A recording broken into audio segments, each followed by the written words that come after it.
ये बात लगभग 1 साल पहले की है। हमारे रिश्तेदारी में किसी की डेथ हो गई थी।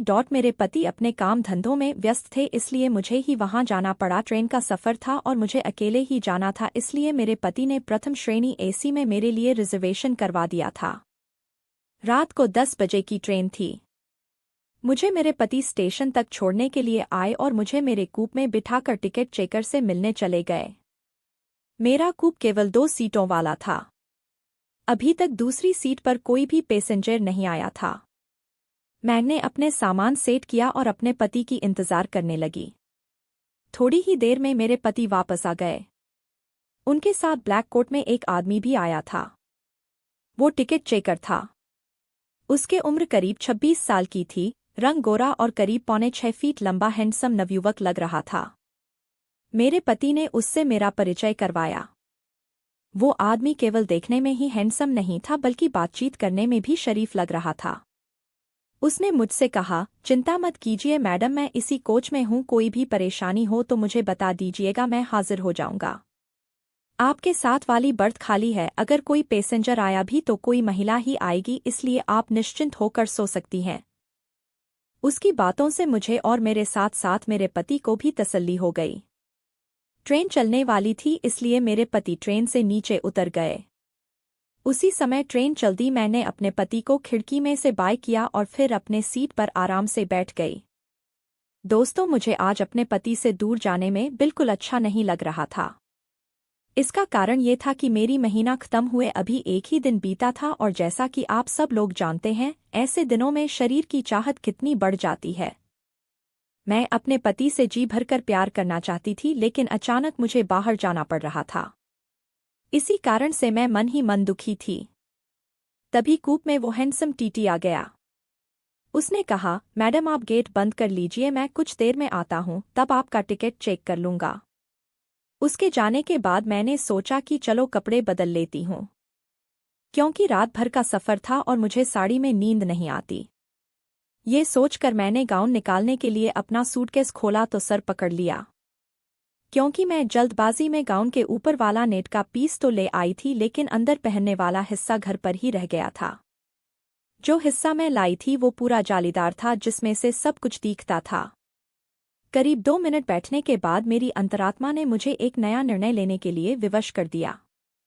मैंने सोचा कि क्यों आज इस हैंडसम नौजवान से प्यार का मजा लिया जाए। ये बात दिमाग में आते ही मैंने वो जालीदार कवर निकाल लिया और पहन लिया। सारी तैयारी करने के बाद मैं अपनी सीट पर लेट गई और मैगजीन पढ़ते हुए टीटी का इंतजार करने लगी। मुझे इंतजार करते करते 5 मिनट बीत गए तो मैंने सोचा कि क्यों न पहले खाना खाकर फ्री हो लूँ। ये सोचकर मैंने अपना खाना निकाल लिया जो मैं घर से साथ लाई थी। खाना शुरू करते हुए मैंने सोचा कि खाने के बीच में टीटी टिकट चेक करने आ गया तो बीच में उठकर टिकट निकालना पड़ेगा। ये सोचकर मैंने अपने पर्स में रखा टिकट निकाल लिया। टिकट हाथ में आते ही मेरी आंखों के सामने उस टीटी का जवान शरीर घूम गया और मेरे अंदर की औरत ने अपना काम करना शुरू कर दिया। पूरी तैयारी के बाद मैं खाना खाने लगी। तभी मेरे कूप का गेट खुला और टीटी अंदर आ गया। अंदर आते ही मुझे पारदर्शी कपड़ों में देखकर बेचारे को पसीना आ गया। वह बिल्कुल सकपका गया और इधर उधर देखने लगा।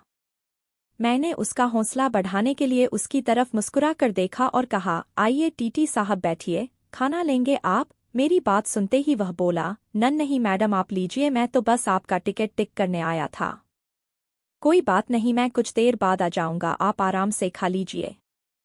मैंने उसे सामने वाली सीट पर बैठने का इशारा करते हुए कहा, नहीं आप बैठो ना, मैं अभी आपको टिकट दिखाती हूँ। यह कहकर मैंने अपना खाने का डिब्बा नीचे रख दिया और टिकट ढूंढने का नाटक करने लगी। ये सब करते हुए मैं बार बार नीचे झुक रही थी ताकि वो जी भर के देख ले। ये सारी हरकतें करते हुए मैं ये इंतजार कर रही थी कि वो खुद मेरे लेफ्ट में रखे हुए टिकट को देख ले, और हुआ भी ऐसा ही। उसने मेरे लेफ्ट की ओर इशारा करते हुए कहा, मैडम लगता है आपने टिकट अपने लेफ्ट साइड में रख लिया है। मैंने अनजान बनते हुए अपने गले की तरफ देखा और हंसते हुए कहा यार।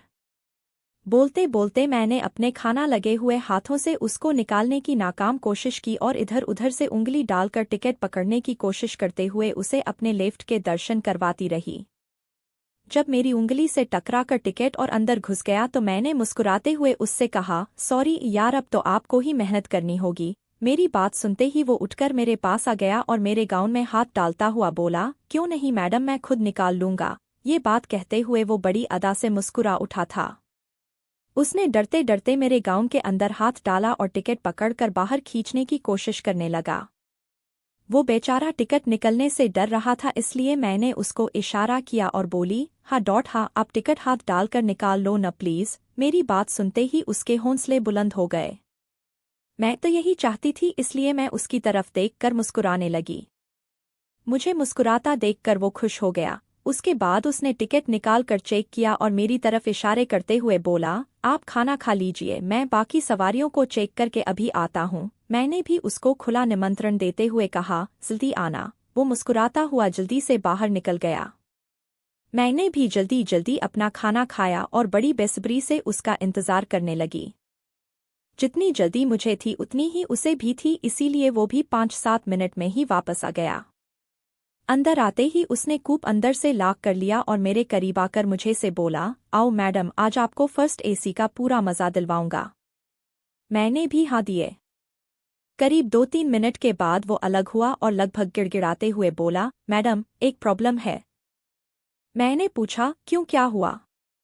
मैडम, मेरे साथ मेरा एक साथी और है इसी कोच में। अगर मैं उसको ज्यादा देर दिखाई नहीं दूंगा तो वो मुझे ढूंढता हुआ यहाँ आ जाएगा। वो बोला, अगर आप इजाजत दें तो क्या उसको भी बुला। उसके बाद सुनते ही मेरी खुशी ये सोचकर दोगुनी हो गई, चलो आज बहुत दिनों बाद एक साथ प्यार मिलने वाले हैं। इसलिए मैंने तुरंत जवाब दिया, हाँ, बुला लो उसको भी, लेकिन ध्यान रखना किसी और को पता नहीं चलना चाहिए। जाओ जल्दी से बुला लाओ। मेरी बात सुनते ही वो दरवाज़ा खोलकर बाहर चला गया और 3-4 मिनट बाद ही वापस आ गया। उसके साथ एक आदमी और था। ये नया बंदा करीब 35 साल की उम्र का था। रंग काला, लेकिन शक्ल सूरत से ठीक ठाक था, बस थोड़ा मोटा ज्यादा था। उन दोनों ने अंदर आते ही कूप को अंदर से लॉक कर लिया और दोनों मेरे पास आकर खड़े हो गए। पुराने वाले टीटी, जिसका नाम मुझे अभी तक पता नहीं था, उसने अपने साथी से मुझे मिलवाया। मैडम, ये है मेरा दोस्त सौरभ। मैंने खड़े होते हुए उससे हाथ मिलाया और पुराने वाले से बोली, ये तो ठीक है, पर तुमने अभी तक अपना नाम तो बताया ही नहीं। मेरी बात पर मुस्कुराते हुए वो बोला, मैडम, मुझे अजय कहते हैं। वैसे आप मुझे अज्जू भी बुला सकती हो। मैंने उन दोनों से कहा, अज्जू, तुम्हारा नाम तो अच्छा है, लेकिन यार तुम लोगों ने ये मैडम मैडम क्या लगा रखा है। मेरा नाम रेशमा है। वैसे तुम लोग मुझे किसी भी नाम से बुला सकते हो। आपस में परिचय पूरा होने के बाद हम लोग थोड़ा खुल गए थे, लेकिन वो दोनों कुछ शर्मा रहे थे, इसलिए पहल मुझे ही करनी पड़ी और मैंने अज्जू के गले लग गई। तभी अचानक कूप का दरवाज़ा खुला और 3 आदमी एक साथ अंदर आ गए। ट्रेन किसी बड़े स्टेशन पर रुकी हुई थी। अचानक उन लोगों के अंदर आने से मैं चौंक गई और जल्दी से अलग होकर अपने कपड़े उठाकर अपना बदन छुपाने की कोशिश करने लगी। उन 3 लोगों के अंदर आते ही सौरभ जोर से चहक कर बोला, आओ बॉस, मैं आप लोगों का ही इंतजार कर रहा था। उसने जल्दी से कूप का दरवाज़ा अंदर से लॉक कर लिया और मेरी तरफ मुड़कर बोला, चिंता मत करो मैडम, ये लोग भी अपने दोस्त हैं। अभी तुम्हारी इच्छा बढ़ रही थी ना, इसलिए इन लोगों को बुलवाया है। चलो शुरू करते हैं। मुझे इस तरह से उन लोगों का अंदर आना अच्छा नहीं लगा। मैंने नाराज होते हुए कहा, चुप रहो तुम। मुझे क्या तुम लोगों ने बाजारू समझ रखा है? जो भी आएगा मैं उससे प्यार कर लूंगी। तुम लोग अभी मेरे कूप से बाहर चले जाओ, नहीं तो मैं शोर मचा दूंगी।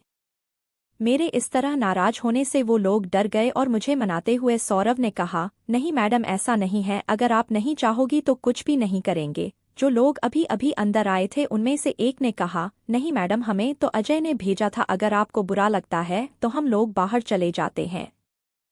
प्लीज आप शोर मत मचाना, हमारी नौकरी चली जाएगी। इस तरह वो चारों ही मुझे मनाने में लग गए। मैंने मन ही मन सोचा कि अब इन लोगों ने मुझे तो देख ही लिया है और अभी तक अपना काम भी नहीं हुआ है। सुबह तो ट्रेन से उतर कर चले ही जाना है, फिर ये लोग कौन सा कभी दोबारा मिलने वाले हैं। ये सोचकर मैंने उनको डराते हुए कहा, ठीक है, मैं तुम लोगों को केवल आधा घंटे का समय देती हूँ, तुम लोग जल्दी जल्दी अपना काम करो और यहाँ से निकल जाओ और अब कोई और इस कूप में नहीं आना चाहिए। वो चारों खुश हो गए और जी मैडम करने लगे। सौरव ने उन लोगों से कहा कि चलो अब मैडम का मन दोबारा से ठीक करना पड़ेगा, तुम लोग आगे आ जाओ। तो दोस्तों, ये थी मेरी ट्रेन स्टाफ से की हुई दास्तान। अगली बार इससे भी खतरनाक कहानी के लिए तैयार रहें।